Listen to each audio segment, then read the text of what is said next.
You think the Moab, the 21,000-pound mother of all bombs, is the most terrifying explosion on Earth? It barely makes the bottom of the pyramid. From a clunky chemical blast worth 11 tons of TNT to a cosmic beam of 10 to the 48th joules that sterilizes entire star systems from 19 billion light-years away. This is the power pyramid of explosions. You already have your answer, and it's sitting at the very bottom. Let's start where everyone thinks the ceiling is. The GBU-43, better known as the mother of all bombs, 9.18 meters long, 8,500 kilograms of high explosive. So massive it doesn't even fit inside a bomber, it has to be shoved out the back of a cargo plane on a sled. 11 tons of TNT, that's its output. Sounds enormous. It isn't, because the moment you scale down to nuclear, everything collapses. The Davy Crockett, a nuclear warhead built in the 1960s, 79 centimeters long, small enough to fit in a backpack, small enough to strap to a Jeep, and its yield? 10 to 20 tons of TNT, the exact same output, or double. A 9-meter monument to chemical engineering, matched by something the size of a watermelon. That's the pathetic ceiling of molecular energy. You're rearranging electron bonds. You're not even touching the nucleus. And we haven't even started climbing. Tier 4 is where humanity cracked open the atom and immediately proved it had no idea how to use it. August 6, 1945, Hiroshima. Little boy detonates at 15 kilotons, 15,000 tons. Ground zero hits 7,000 degrees Celsius, hotter than the surface of the sun. 92% of the city is flattened in under 10 seconds. Every history book calls this the most devastating weapon ever deployed. It was also the most wasteful explosion in human history. Little boy carried 64 kilograms of weapons-grade uranium-235. The Manhattan Project spent billions refining it, and almost all of it did nothing. Not inefficient, catastrophically wasteful. Less than 2% actually exploded, 0.91 kilograms out of 64. The rest, 98.5% of the most expensive material on Earth, vaporized into radioactive dust without producing a single joule of energy. If Little Boy had been efficient, its yield wouldn't have been 15 kilotons. It would have been 864, enough to erase Manhattan. Instead, humanity's first nuclear weapon couldn't survive its own power for more than 1/10 of a second. But here's the thing. Even a perfectly efficient atom bomb would still be trapped in the kiloton range. The next tier doesn't just fix the inefficiency. It changes the physics entirely. October 30th, 1961. Novaya Zemlya, Soviet Arctic. A modified Tu-95 bomber, its bomb bay doors ripped off, fuel tanks gutted, limps through the sky carrying a 27-ton metal cylinder strapped to its belly. The crew has been told their survival odds are 50-50. They drop Tsar Bomba. 50 megatons. 50 million tons of TNT. 1,570 times Hiroshima and Nagasaki combined. More energy than every conventional bomb detonated across the entirety of World War II, multiplied by 10. The fireball reaches the altitude of the bomber. The mushroom cloud punches through the stratosphere, through the mesosphere, 64 kilometers into the sky. Third-degree burns at 100 kilometers. The shockwave circles the planet 3 times. And unlike Little Boy, this bomb was thermodynamically brilliant. 97% fusion efficiency, almost zero waste. The engineering flaw was solved. So why isn't this the top? Because Tsar Bomba exposed a limit that no engineer can fix. Earth's atmosphere is thin, absurdly thin, and at 50 megatons, the blast is so powerful that the energy takes the path of least resistance, straight up. It punches through the atmosphere and hemorrhages into the vacuum of space. The very air that's supposed to carry the shockwave simply isn't thick enough. The stronger the bomb, the more energy it wastes escaping Earth's atmosphere.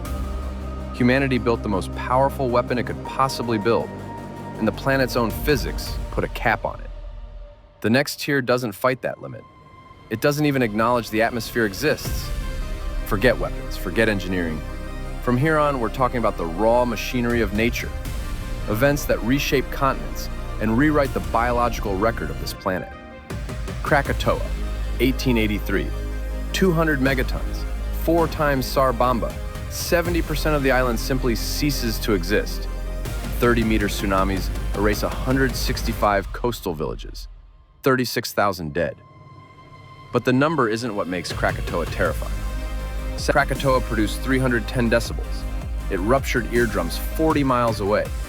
It was heard clearly in Perth, Australia, 4,800 kilometers from the source.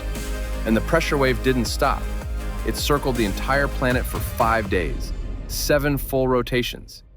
50 cities' barometers ticked in sync every 34 hours, like a planetary metronome. Krakatoa turned Earth's atmosphere into a bell and rang it. And even that is still small. Now multiply it by 500,000. The Chicxulub impact, 66 million years ago.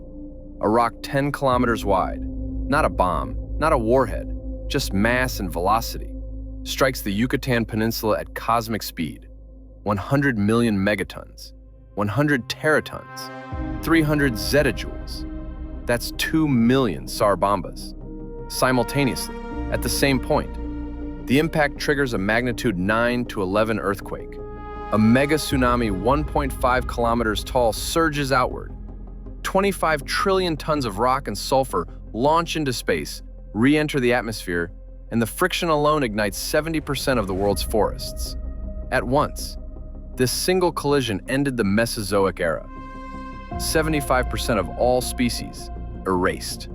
Not by fire, not by water, by pure kinetic energy. And yet, even this, the extinction of the dinosaurs, the reshaping of all complex life on Earth, the top of this pyramid doesn't operate on a planetary scale. It doesn't even operate on a stellar scale. October 9th, 2022. Every major space telescope in Earth's orbit, Fermi, Swift, Integral, simultaneously registers a signal so powerful it overloads their sensors. Satellites glitch. The ionosphere distorts. For a brief moment, instruments designed to observe the universe go blind, because the universe just screamed. The source? A point 19 billion light-years away. A dying star. Not just any star, but a hypermassive collapsar, surrendering to its own gravity and collapsing into a black hole. In its final moment, it fires. 2 beams, focused to within 1 to 2 degrees of arc. GRB 221009A. Astronomers didn't debate the name. They called it the B.O.A.T, the brightest of all time. Its total energy output, 10 to the 48th joules. Take every nuclear weapon humanity has ever built, detonate them. Add every volcano that has ever erupted on Earth across 4.5 billion years. Add every asteroid that has ever struck this planet. You are not in the same universe of energy. GRB 221009A released more energy in 10 seconds than our sun will produce in its entire 10 billion year lifespan.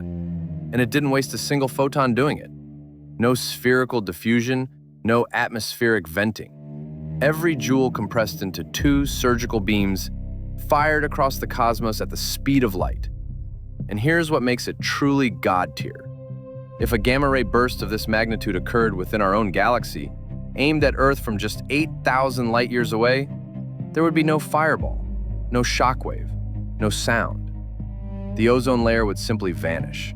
And within minutes, every living organism exposed to the surface of this planet would receive a lethal dose of ionizing radiation. No warning, no defense, an entire biosphere sterilized by a beam of light from a star that died before our sun was born. And we wouldn't even know why. No flaw, no waste, no limit, just mass, converted to energy, fired at the speed of light across the architecture of space-time itself. This isn't a weapon. This isn't a disaster. This is the universe enforcing its own physics at maximum output. This is God tier. The pyramid of explosions, from a 9-meter chemical firecracker to a beam that sterilizes galaxies. Next time you see a mushroom cloud and think that's power, remember where it sits on this pyramid.